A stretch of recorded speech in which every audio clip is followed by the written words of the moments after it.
Hello students, बेटा आज मैं आपको बीएड सेकेंड ईयर का फर्स्ट कंपल्सरी पेपर भारत में शिक्षा व्यवस्था का विकास एवं चुनौतियों के विषय में बताने जा रही हूँ।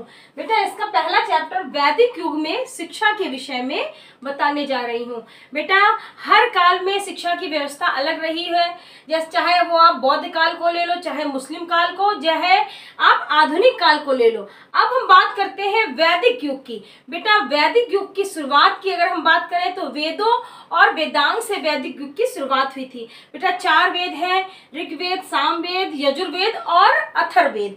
इन सब वेदों से ही, वेदों की ऋचाओं से ही वैदिक काल की शुरुआत हुई थी। वैदिक काल में ज्ञान प्राप्त करना एक मुख्य ध्येय होता था। धार्मिक जीवन मतलब धार्मिकता का सभी जगह पर स्थान था।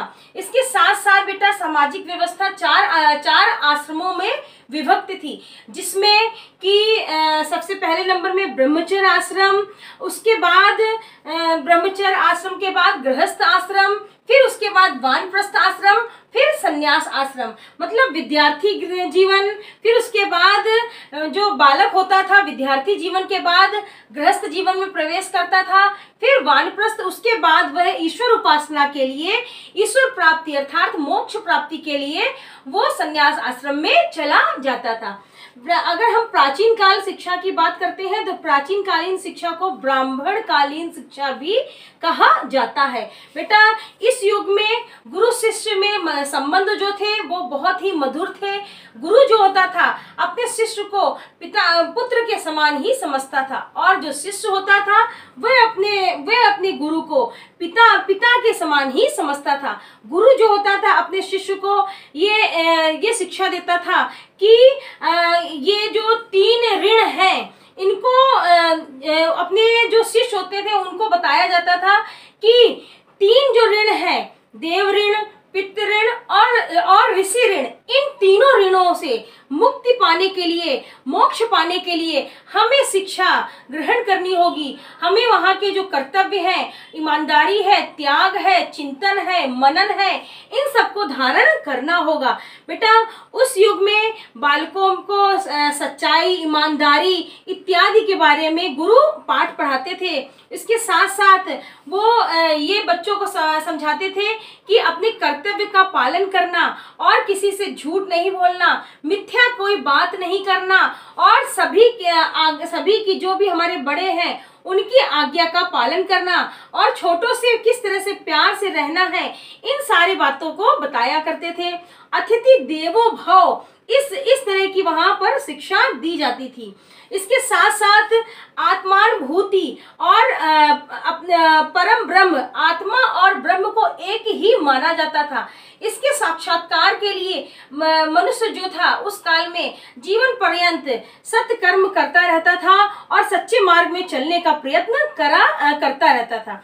इसी बेटा अगर वैदिक काल में हम बात करते हैं तो वैदिक काल में शिक्षा की शुरुआत गुरुकुल में होती थी।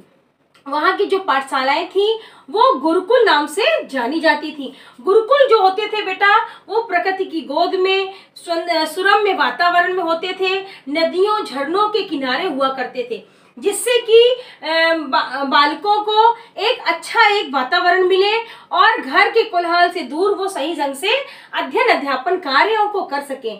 गुरु अपने शिष्यों को आदेश देते थे, जिस तरह का शिष्य उन आदेशों का पालन भी करते थे। बेटा उस काल में मौखिक शिक्षा का प्रचलन था। इसके साथ साथ व्याख्यान विधि हो गई, प्रश्नोत्तर विधि हो गई, इत्यादि विधियों से भी शिक्षा दी जाती थी। तथा गुरु अपने शिष्यों को जिस तरह का उपदेश देते थे, शिष्य उन उपदेशों का पालन करते थे कि गुरु के पहले उठना और गुरु के सोने के बाद में ही हमें सोना, गुरु के झुककर पैर छूना, उन्हें प्रणाम करना, इसके साथ साथ ब्रह्म मुहूर्त में उठना, नित्य कर्म करना, और उसके साथ आश्रम को बहुरना मतलब आश्रम को साफ करना।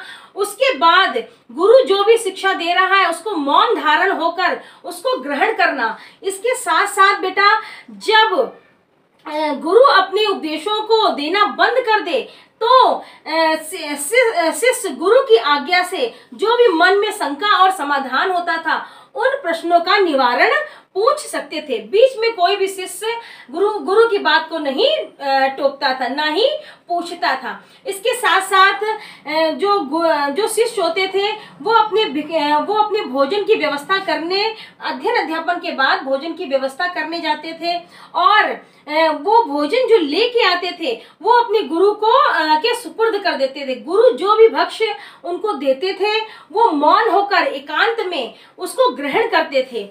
ये सारे कर्तव्य शिष्य के थे वैदिक काल में, जिसमें शिष्यों को गुरु सही ढंग से जीवन को किस तरह से व्यतीत करना है इन सभी के बारे में ज्ञान कराते थे। इसके साथ साथ बेटा इस काल में अन्य ऐसी कई अगर महिलाओं की हम शिक्षा की बात करें तो महिलाओं को भी समान दर्जा प्राप्त था। इस काल में महिला अगर कोई यज्ञ या अनुष्ठान होता था तो बिना अर्धांगिनी के वो अनुष्ठान पूर्ण नहीं समझा जाता था। बेटा इस काल में शिक्षा जो होती थी वो कई ऐसी विदुषी स्त्रियां हुई हैं, जैसे याज्ञवल्क्य की पत्नी 2 पत्नियां थीं, दोनों परम विदुषी महिला थी। इसके साथ साथ इस काल में बेटा हमें रिक्तिका शब्द से बोध होता है कि उस रिक्तिका का तात्पर्य होता है भाला धारण किए हुए स्त्री, मतलब कि उस काल में अस्त्र शस्त्र का भी ज्ञान होता था। स्त्रियों को ब्रह्मवादिनी, आचार्या इत्यादि कहा जाता था। हर पिता की यह अभिलाषा होती थी उनकी पुत्री भी शिक्षा और अध्ययन अध्यापन कार्य को करे। लेकिन बेटा जो प्रारंभ की शिक्षा है वो तो हो जाती थी, लेकिन जो गुरुकुल होते थे वो घर के से बहुत दूर हुआ करते थे, जिससे सभी स्त्रियां शिक्षा ग्रहण नहीं कर पाई।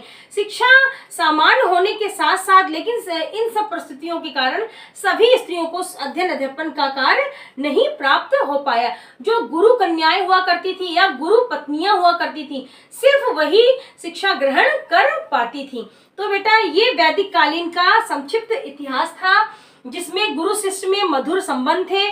गुरु शिष्य आपस में पिता पुत्र तुल्य व्यवहार किया जाता था और सत्य भाषण मोक्ष की प्राप्ति, शिक्षा से वो मोक्ष की प्राप्ति का साधन ढूंढते थे। जैसा कि कहा गया है कि सविद्या या विमुक्ताए, शंकराचार्य जी ने कहा है कि विद्या ही मोक्ष प्राप्ति का साधन है, मतलब विद्या से ही हमें मोक्ष की प्राप्ति हो सकती है। बिना विद्या के मनुष्य पशु के समान माना गया है।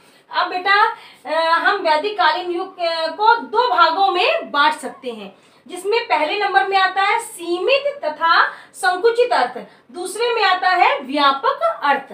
सीमित और संकुचित अर्थ मतलब कि बच्चे 24 वर्ष की आयु तक विद्या अध्ययन करने के पश्चात गृहस्थ आश्रम में प्रवेश करते थे, मतलब वो अध्ययन अध्यापन के कार्य करने के बाद अपने गृहस्थ आश्रम में प्रवेश कर लेते थे, जिनको और आगे की शिक्षा नहीं ग्रहण करनी है। बेटा ब्राह्मण के लिए कोई भी किसी भी तरह का बंधन नहीं था, उन्हें आजीवन शिक्षा प्राप्त करने की अनुमति प्राप्त थी। अब हम व्यापक अर्थ की बात कर रहे हैं। व्यापक अर्थ का तात्पर्य होता है कि आजीवन चलने वाली प्रक्रिया, मतलब जीवन भर चलने वाली प्रक्रिया, जिससे हमें आत्मानुभूति प्राप्त हो और हम मोक्ष को हम प्राप्त करें, हम आत्मा और ब्रह्मा के ज्ञान को समझ सकें और हम उस ज्ञान को, उस परम ब्रह्म को प्राप्त कर सकें, जिसको प्राप्त करने के लिए हम जीवन भर संघर्ष करते रहते हैं। ये हो गई आपकी व्यापक शिक्षा। अब बेटा कुछ मुख्य परिभाषाएं यहाँ दी हुई है, वो आप लोग समझ लीजिए। सबसे पहले नंबर में है आर.के. मुखर्जी के अनुसार। आर.के. मुखर्जी जी ने कहा है कि प्राचीनतम वैदिक काल के जन्म से ही भारतीय साहित्य पूर्ण रूपेण धर्म से प्रभावित दिखता है। मतलब कि मुखर्जी जी ने कहा है कि प्राचीनतम वैदिक काल के जन्म से ही भारतीय साहित्य, मतलब कि वैदिक कालीन अगर हम शिक्षा की बात करें तो पूर्णतया धार्मिक, मतलब कि धर्म के बारे में, नैतिकता के बारे में बोध कराना, मतलब कि गुरु अपने शिष्यों को धर्म के बारे में, धर्म से चलने के लिए, नैतिकता से चलने के लिए जीवन पर्यंत उनको शिक्षा दिया करते थे। अब हम बात कर रहे हैं भर्तृहरि के अनुसार, विद्या के अभाव में व्यक्ति पशु के समान है, पशु में बुद्धि का अभाव होता है तथा बुद्धि एवं विवेक के अभाव में व्यक्ति भी पशु बन जाता है। बेटा बुद्धि तो मनुष्य के पास अलग अलग, सबके पास अपनी अपनी आईक्यू लेवल होता है, लेकिन विवेक वह अपने कार्यों के हिसाब से उसके अंदर वो जिस तरह की शिक्षा को ग्रहण करता है उस तरह से उसका विवेक, उसका धैर्य, उसके सुनने की क्षमता, उसके मनन की, ध्यान की क्षमता का विकास होता है। तो बिना शिक्षा के मनुष्य पशु के समान ही प्रतीत होता है। अब बेटा हम बात करते हैं वैदिक कालीन शिक्षा का पाठ्यक्रम। बेटा वैदिक कालीन शिक्षा का पाठ्यक्रम उस समय की आवश्यकताओं के अनुसार बना और बदलता रहा। वैदिक कालीन शिक्षा का पाठ्यक्रम की अगर हम बात करें तो ये जो 4 वेद हैं, उन वेदों के अंदर, उन वेदों से ही वैदिक कालीन शिक्षा का पाठ्यक्रम निकला है। तो सबसे पहले नंबर में आता है ऋग्वेद। बेटा ऋग्वेद में बेटा की सबसे प्राचीनतम वेद कहा गया है, जिसमें ज्ञान का गुण, रहस्य और उसके साथ साथ ज्ञान के बारे में बताया गया है और ज्ञान की ऋचाओं के बारे में बताया गया है, श्लोकों के बारे में बताया गया है, इत्यादि के बारे में बताया गया है। अब अगले नंबर में आता है सामवेद।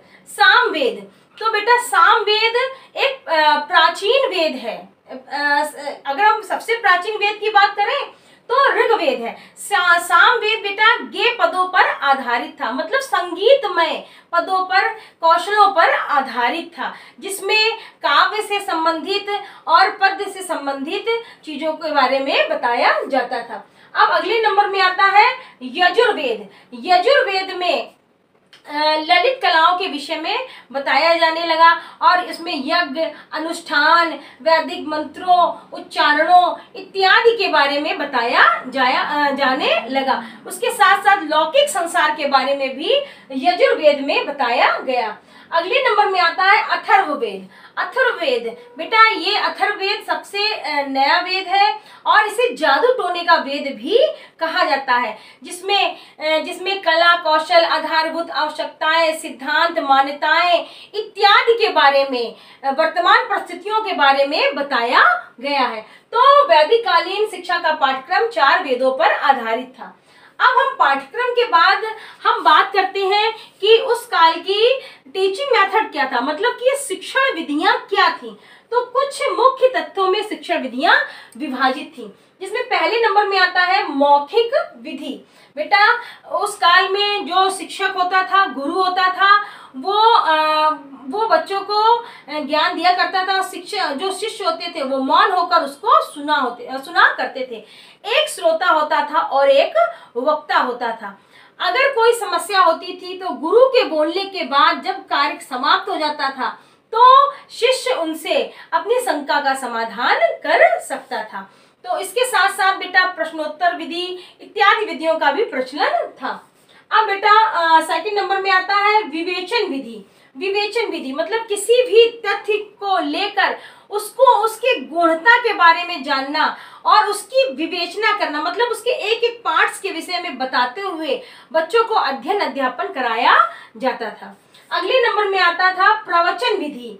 इस काल में बच्चों को किसी जैसे कोई राजा हो गए, महाराजा हो गए, इतिहास के बारे में, इतिहास के गुण रहस्यों के बारे में जो ऋषि होते थे, गुरु होते थे, वो उनको प्रवचन के माध्यम से शिक्षा दिया करते थे। अगले नंबर में आता है चिंतन, मनन, ध्यान, धारण विधि। इसके साथ साथ बच्चों को किसी तथ्य के बारे में चिंतन करना, चिंतन करने के बाद उसके बारे में अपने मन में मनन करना, फिर उसको ध्यान करना, ध्यान करने के बाद उस चीज को अपने में धारण करने जैसी विधि उस काल में थी।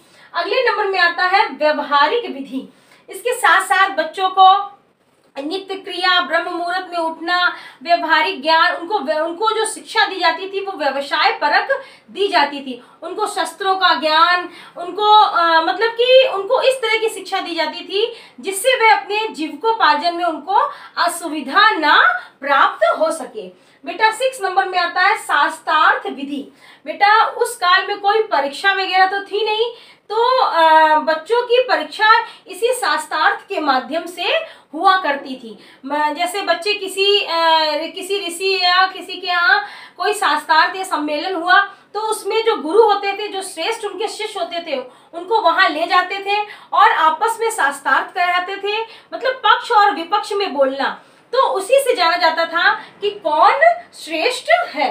अगले नंबर में आता है 7वें नंबर में स्वाध्याय विधि। स्वाध्याय मतलब कि अपने स्वयं के मतलब अपने किसी बात को स्वयं मतलब कि अंदर धारण करना, किसी बात को स्वयं समझना, अपने मतलब मन के अंदर उस बात को समझकर उसका निवारण स्वयं करना, ऐसी विधि इस काल में प्रचलित थी। तो बेटा ये था वैदिक कालीन शिक्षा का अर्थ, उसका पाठ्यक्रम और शिक्षण विधियां। अगली क्लास नेक्स्ट टर्न में। Thank you.